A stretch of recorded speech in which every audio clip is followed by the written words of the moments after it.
Alright, what's going on, people? It's your boy Brooklyn Ocho here, man. I'm back here to update really my CBPO status and everything like that. Right now I'm in the suitability stage.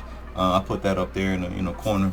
Let you know where I'm at really. But so I did the structured interview already. I did the drug test, medical and everything like that. I passed all that stuff like that. Did the interview like I just said, the fitness test. That was my last video for the fitness and medical aspect of it. So pretty much I give you an update or at least an inside look on what the structured interview is and how to I guess navigate that. Yeah, they give you a video, like a little practice video that you can do, just to give you a little a heads up. Pretty much what I'm doing right now, just give you a heads up on what to expect in the structured interview part. I actually went online on YouTube structured interview reactions or setups or anything like that help me with to prepare myself for it. They actually have a video on there with a guy that's actually I think he does work for the the border protection or something like that, or at least he's the guy that does interviews, something like that. So it's pretty much like him asking you questions on kind of like how they would do it. He gives you maybe a 30 seconds or 10 seconds or so like that if you were to have a response, something like that. So he kind of like asks you a question like, say, what would you do in a scenario where you you stopped somebody and they had drugs on them, what would you do in that aspect? So he sits back, he waits, he gives you some time to answer, and then he'd be like, oh, good answer, da da da, and then he gets on to the next. I kind of watched that just to give me a little, like I said, a little knowledge on what to expect. But all in all, I was like, man, I feel like it's all self-explanatory. So I really didn't look at the entire video, but I was just like, man, I did my time in the military, I did my time in the Navy, was a submariner. So I was like, I feel like whatever they're gonna ask me, I done did, or I know at least non-civilian ways on how to handle a situation. But if you want, like I said, you can watch that video or just prepare yourself and watch the video that CBPO they give you on their website. But so what it is they give you a time. Oh, the key to the time thing that they give you, you absolutely have to understand that it's in a certain time zone. So whatever time they give you, I think it's like Central or something like that. You have to do it to your own time zone. So say they give you a time, I think mine was at like 11 or 12 or something like that, but in their time. So I had to calculate it to my time to make sure I was out there at the right time. I think I was like an hour behind on what they were doing, what they was on. So if you're in a different time zone than them, please, because you're gonna mess around and it say 12. You think, yeah, 12. You get on at 12 and your shit is a whole hour late, or you an hour early and you gonna be sitting there like, oh, what happened? I did see a few posts on Reddit. Also, if you guys aren't in the Reddit group, I joined that group. If you guys don't know what Reddit is, it's like a group of, not group, but an app, social media app where people go in there and discuss, post pictures, anything like that. But they just discuss the topic of whatever group they're in. So I'm in the CBPO. I'm in the CBPO group, and it's a bunch of people on there, man, that have a bunch of questions. I answer questions. They post when where they're at. They post what if they failed, they passed. They also do post like when they get the final job offers, they do post their locations that they were given. So it kind of gives me an idea of if I were to be selected. Granted, they're selected now, so my options whenever they give me the options, but say 2 weeks from now, 3 weeks from now, tomorrow from now, like it changes every day. So it just gives me an idea at least of what options are available right now. Hopefully, where I'm at in Houston, it's available. If not, I have been considering moving. I have been considering just saying whatever, cool, and just go wherever I feel like it gives me the best option as far as the locations that's available to me. Yeah, so back to structured interview. So yeah. So right now it was two people that did it, a male and a female. They introduced themselves, how my name is, da da da. They give me, how long they've been doing this and what's to come. So we're gonna ask you a group of questions. It's kind of like a back and forth. One guy says it, he gives you his time for you to answer, and then the female picks it up, and she asks me question, give me some time to answer it. It's like a back and forth thing. All in all, I probably say it was about maybe a half hour, an hour. It all depends on your length of your response. If you give a quick response, it'll be shorter than me. I feel like you don't have to give a long response, but I also feel like if you don't give a long response, it's kind of like, I wouldn't say you. It's kind of like you don't. I wouldn't say you don't care, but it's like you don't really know what to do. So, for instance, I don't know if I can. I'm not gonna say exactly what they asked me. I don't know if I can do that. But if they say, "Hey, you," I'm trying to come up with a random scenario. Keyword random. So don't disqualify me or something like that. But this is like, hey, say, you work in a shift and you come across a kilo of coke or something like that. What would you do?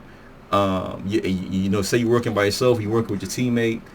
It's about to be, change of shift. Like say you work from 7 to 10, 7 to 11.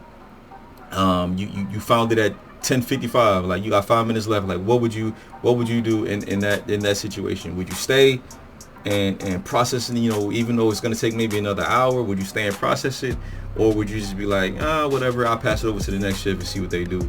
But you got to take in the factor that you found it on your shift.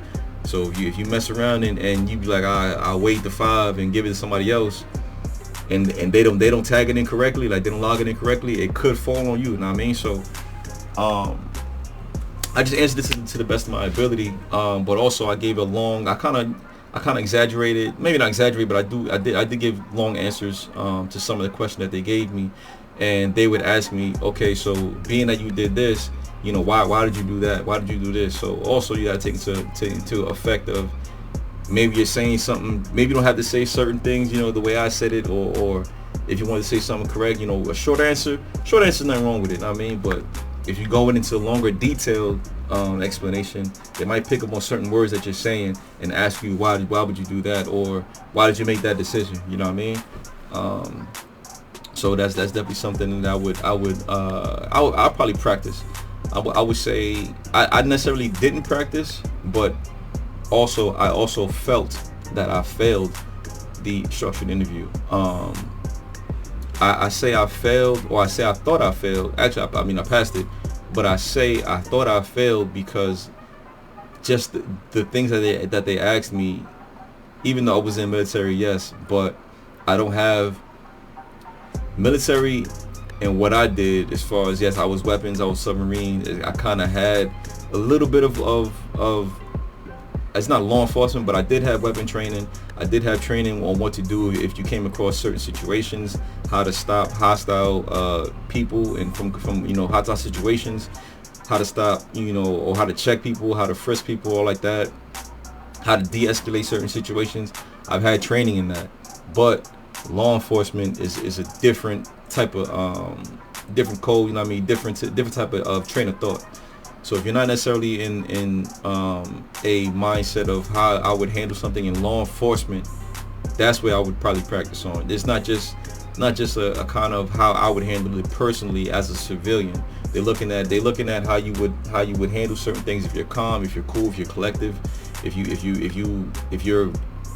it's a chaotic situation, can you remain calm? Can you handle certain things in certain situations? So while I'm answering, they are looking at me. They are looking at you. Sometimes they'll glance down at the paperwork just to get the next question rolling. But and also while you're answering, they are typing it down. They are typing down your answers. So I don't know. It kind of messed with me because it's like, damn, am I saying something wrong? So I look at it like when you got a therapist, right? And then you're talking to a therapist and she asks you a question and you're saying something and they're like, oh, okay. And then they write something down. It's like, damn, is she writing something bad? Is she writing something good? Like, what are they writing? So it's kind of like playing in your head. But I wouldn't let that bother you too much. But just to let you know that they will write your answers down for sure. There is no right or wrong answer. Well, there's a right or wrong answer, because if they be like, hey, if you found a kilo of coke, what would you do? And you're like, I'm just gonna sniff it. That's crazy. Like you can't get that crazy. But I mean, there's not necessarily a right or wrong answer as far as, hey, what would you do in this situation, and you answered it to your best ability. Now, it can be a wrong way of handling the situation, but I'm saying it's not a right or wrong because it's like you still answered it. It may be a correct way that you would think that you would handle it, but there's other measures that you can take to better have an outcome in the situation, if you get what I'm saying. So it was about, like I said, it was about an hour. I'm not sure how many questions, maybe 10 or 15. I don't, maybe not even that much. But it all, like I said, it wasn't too long. But at the end of it, I didn't feel too good about it. I was like, man, I probably failed because I took too long to answer certain things. And what got me was, at the end of every question, they always asked me, "Are you sure? Is that your final answer? Are you sure you want to go with that?" So that's when someone asks you a question and they be like, "Are you sure? Like, you want to go with that answer?" That makes me be like, "Fuck, like maybe I said something wrong. Like, let me rethink." So I always took an extra 20 seconds, 10 seconds, 15, whatever, to really think. After I said everything, and they asked me, "Are you sure?" I took my time, and I was like, "Man, let me make sure I said everything that I could possibly think of, that I would think law enforcement wise." And with my training military, my background military, I was like, let me think if I can come up with any other possibility, any other outcome where I feel like I handled the situation to the best of my knowledge, the best of my capabilities. So I sat there, I thought, and I'd be like, yeah, man, like that's all I got, like that's it. And they'd be like, all right, on to the next question. So it's like, damn, when they did that every time, I'm like, man, I don't think I did it, because when someone asks you, "Are you sure?" it's like you're not answering it right. Like they're giving you time to rethink and come up with a better answer. So that's why I was like, I don't know, man. But so say I had my interview on a Friday, I think it was about a Friday, and then Saturday morning I got up, I went on Reddit, and then somebody said, "Yo, I passed my interview," and I was like, you know what? Let me check. Let me just see. I don't think it's gonna be that quick in a day. But I was like, let me see, man. So I went on there, and boom, my results was right there. It said what is it? It said interview passed, and I was like, shee, yes sir, baby. We in there, one step down. So I waited about another month or so, and then they hit me up for the suitability portion. So what the suitability portion is, it's just a bunch of paperwork, man. A bunch of paperwork. So it's your background check. It's your everything background check wise. Mom's name, dad name, locations, where you was born, everything like that. In the past 10 years, where have you lived? And in the past 10 years of jobs. So if you had the same job for the past 10 years, you golden. But if you was somebody that switch around every year or 2 years, whatever, you got to go back and get managers' names, numbers, little addresses. Like I hate doing all that stuff, but I mean, 10 years is a lot. But yeah, they want you to get all that information. And then what's the other word? They want you to have references. So I think for every place you lived, you have to have a reference of someone that you knew, that knew that you lived at that address. And it can't be a family member. It can't be someone that you lived with. So say you lived with a friend or a co-worker. It can't be someone that you lived with, but it has to be like someone that knew that you lived there. So if you want to put in another co-worker that knew that you lived there, or a neighbor, anything like that, of course neighbors are always good. So landlord, whatever you want to put in that category for that answer, then yeah, you can put that in there. For me, I used a bunch of friends, man, that I didn't live with, of course. Yeah, and then I asked you family members and everything like that, mom's name, dad's name, like I said, military, whatever. If you had a military background, if you had a law enforcement background, when you joined, when you left, and everything like that. So that's just a bunch of paperwork, man. And then I literally just did my fingerprints yesterday. So I had to go to a spot close to me. They give you a list of locations of places you can pick from. I had a spot real close, like 5 minutes down the road from me. I went there, did my fingerprints in like 5 minutes, man. Went in there, just tell him your name. He puts everything in the computer. You do your left hand, right hand, out of there. I was out of there in like 5-10 minutes, man.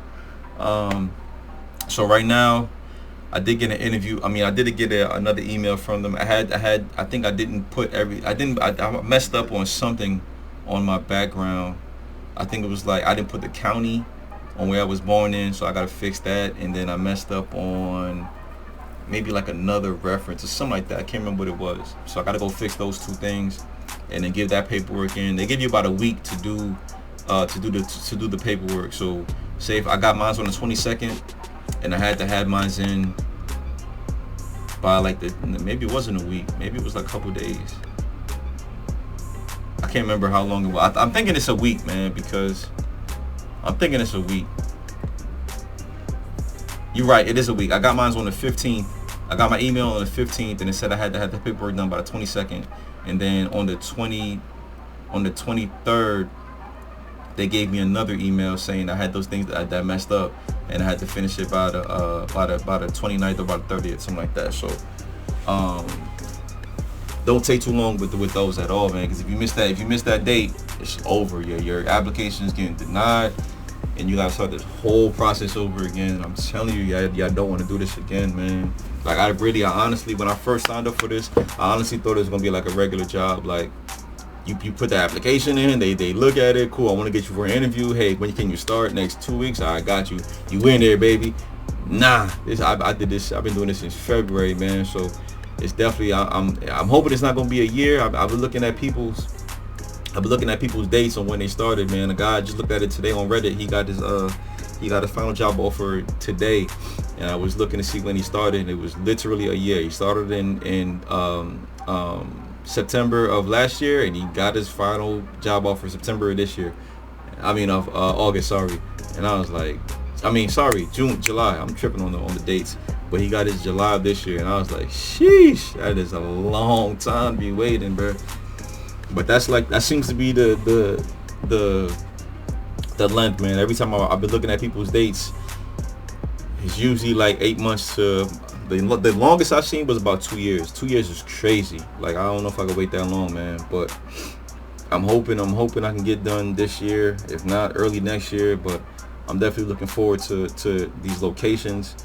I have to really sit down and think about where I want to go, man, because I don't want to pick a spot where it's super high cost of living. Like I want to go back to New York so bad, man. I love New York, of course, Brooklyn also. I love New York, man, but I honestly don't think with the amount of money that you're gonna get paid is worth. Like I feel like I'm just gonna be struggling, man. I don't know. I don't know.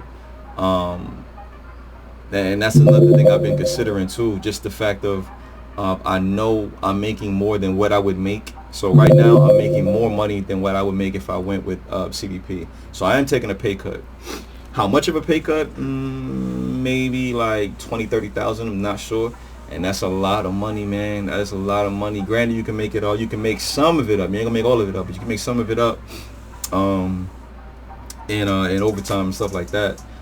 So I'm not trying to pick a spot. Like I would love. I've seen a lot of Honolulus, man. Every time I see somebody, I got my final job offer. I'm looking through their list. I've seen a lot of Honolulus.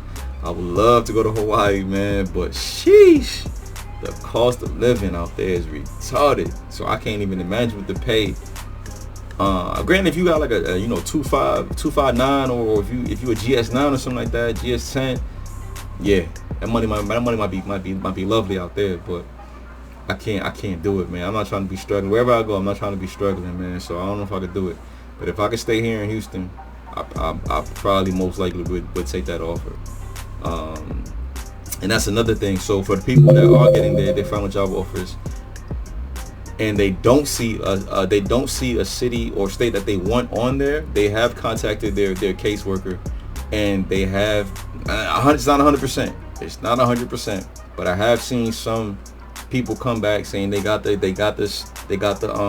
state or city that they wanted.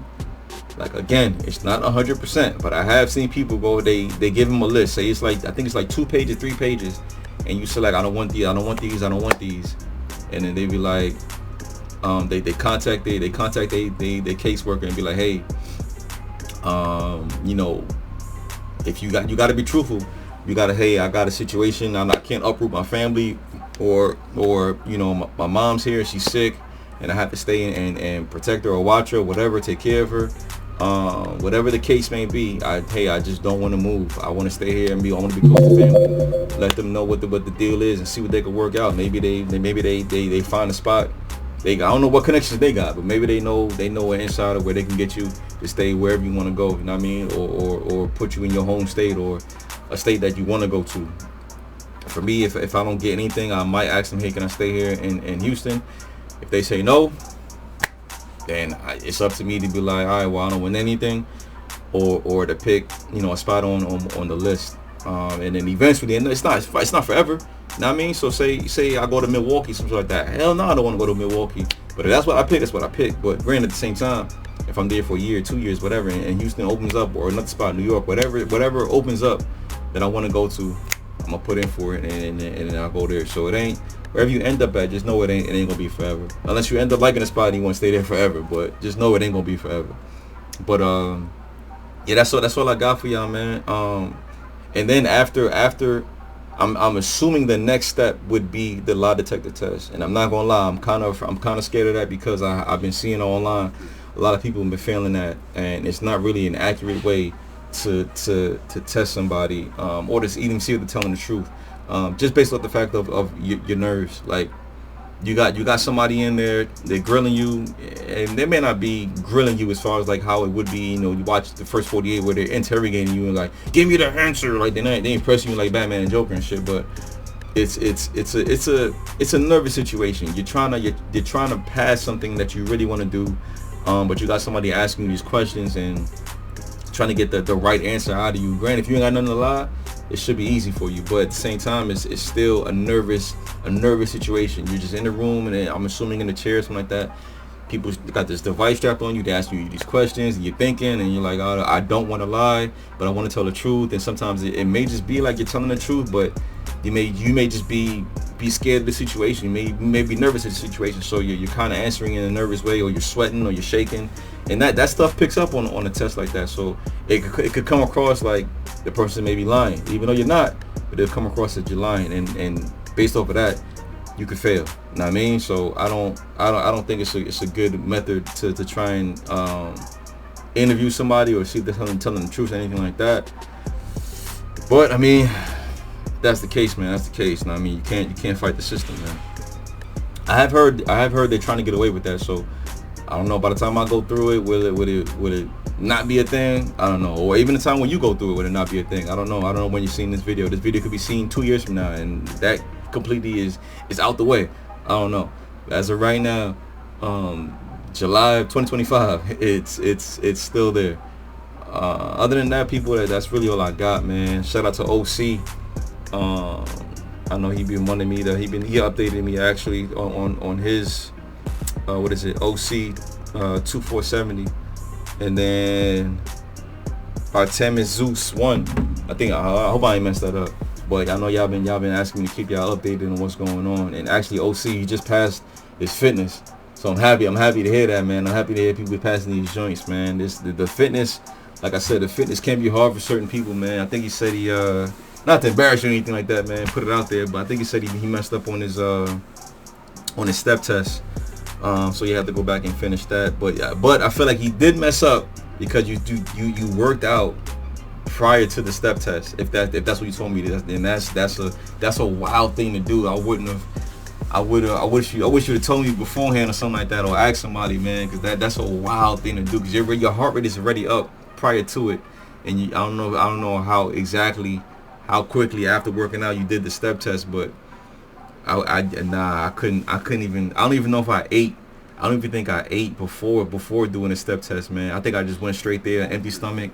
Maybe I had some water, but I was like, I don't want my stomach to be heavy. I don't want my heart or my heart to be beating quick. Like, yeah, maybe an energy drink, some a Monster, something like that, if it doesn't mess up your stomach, or just something to get the heart rate up, get the heart rate flowing, get the energy up. But a workout before you got to take a fitness test? Nah, brother, I wouldn't have did that, man. But the push-ups and sit-ups, light work. It should be light work. I ain't gonna say light work. Everybody can't do it, but it should be light work. But that step test, 5 minutes of going up and down to a certain pace, that can get to a lot of people, man. All right, so that's it from me, dog. I appreciate everybody that's been looking at the videos and reaching out, leaving comments and asking for support and asking for updates and giving some guidance and everything like that. If y'all want to reach out to me, of course, message me on Brooklyn_Ocho on Instagram. Leave comments in here. I answered 99.9% of the comments, man. I try to get to everybody that's leave the comments on any of my videos.